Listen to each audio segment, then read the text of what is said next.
a whopping 73 billion shillings towards the affordable housing scheme that has continued to generate heat across the country.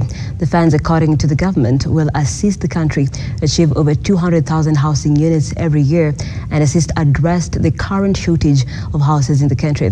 This scheme, as the rising cost of steel and cement, were identified as some of the emerging challenges facing the multi-billion scheme. According to the PS for Housing Charles Hinga, the enactment of the housing levy into law was a game changer in the project that seeks to increase the number of houses in the country. Buyer within the units.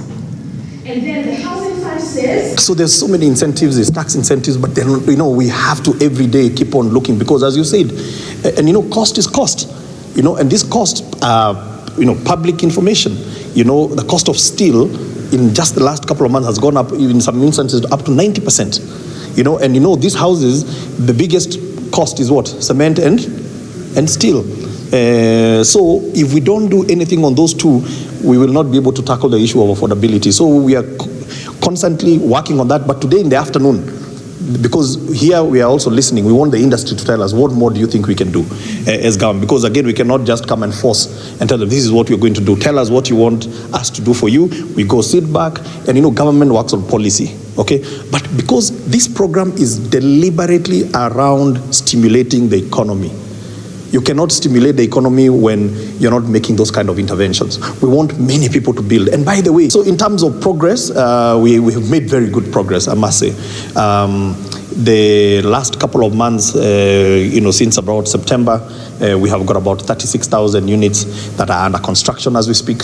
And those ones are ones that we have started. We had another 9,000 that were projects that we carried over from the Jubilee government into this government, and of course we didn't stop them. And contribute to employment of so many young people who are graduating from the technical and vocational institutes, but also the engineers and architects, quantity surveyors who are graduating from our local universities. In terms of the technical and vocational training institutions, yes, they are giving us graduates who have done diplomas and artisanal courses, even from NITA. But when you look at them on the ground, when they are working on the ground, you find that there's a lot of skill gaps in terms of practical experience.